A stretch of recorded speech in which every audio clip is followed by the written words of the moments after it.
السلام علیکم۔ Asia 41 news کے ساتھ میں ہوں آپ کی میزبان امنا عباس۔ خبر شامل کرتے ہیں جعفر آباد سے۔ جماعت اسلامی یوتھ جعفر آباد کے زیر اہتمام شمولیت پروگرام A1 سٹی میں ایک عظیم الشان جلسے کا انعقاد کیا گیا، جس کے مہمان خاص جماعت اسلامی بلوچستان کے deputy general secretary engineer Abdul Majeed Badini تھے۔ عظیم الشان جلسہ میں جماعت اسلامی یوتھ کے ضلعی صدر آصف فیروز لاشاری نے مہمانوں کو اجر کا تحفہ پیش کیا۔ جلسہ میں یوتھ ضلع سٹی اور تحصیلوں کے عہدیداروں، ممبران، ورکر سمیت مختلف طبقہ فکر کے افراد نے کثیر تعداد میں شرکت کی۔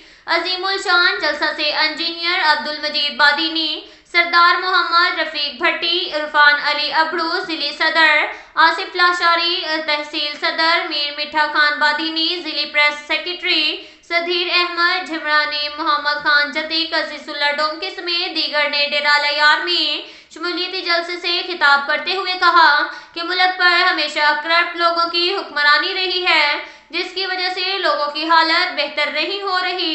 کرپٹ سیاستدانوں نے عوامی ترقی، خوشحالی اور فلاح و بہبود کے بجائے اپنے بینک بیلنس اور جائیدادوں میں اضافہ کیا ہے۔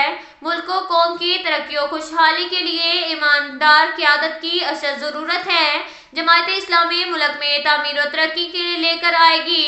ملک میں بدعنوان حکمرانوں کی وجہ سے ملک ترقی سے محروم ہے۔ بدقسمتی سے ملک پر ہمیشہ کرپٹ ٹولے قابض رہے ہیں۔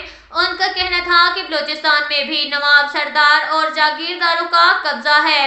ظالم لوگ حکومت میں آ کر عوام کا استحصال کر کے لوٹ مار کرتے ہیں۔ عوام اپنے بہترین مستقبل کے لیے ان سرداروں، نوجوانوں اور جاگیرداروں سے نجات کے لیے اٹھ کھڑے ہوں اور جماعت اسلامی کا ساتھ دیں، تاکہ ظالم ٹولوں کا رستہ روک کر عوام کی حقیقی حکومت کا قیام عمل میں آ سکے۔ اس کے ساتھ ہی ایک اور خبر شامل کرتے ہیں حاصل پور سے۔ ہمارے بیورو چیف مہر محمد سفیان کے مطابق تھانہ قائم پور میں نئے تعینات ہونے والے SHO شاہ زری خان سے ان کے آفس میں بانی پریس کلب جمال پور سید خضر عباس گیلانی، صدر انجمن تاجران جمال پور سید خضر عباس گیلانی کی خصوصی ملاقات، تھانہ قائم پور میں تعیناتی پر مبارکباد پیش کی اور اپنی نیک تمناؤں کا اظہار کیا، جس پر SHO تھانہ قائم پور شاہ زری خان نے شکریہ ادا کیا اور کہا پولیس اور میڈیا کا چولی دامن کا ساتھ ہے۔ اپنی تعیناتی کے دوران میری کوشش ہوگی میرٹ ہر کام کروں اور انصاف کا بول بالا قائم کروں اور کسی سائے سے زیادتی نہ ہو۔ یاد رہے کہ آپ اس سے قبل بطور SHO کئی تھانوں میں تعینات رہ چکے ہیں۔ اپنی تعیناتی کے دوران ہمیشہ مظلوم اور غریبوں کی داد رسی کی اور جرائم پیشہ افراد کے خاتمے کے لیے اپنا بھرپور کردار ادا کیا ہے۔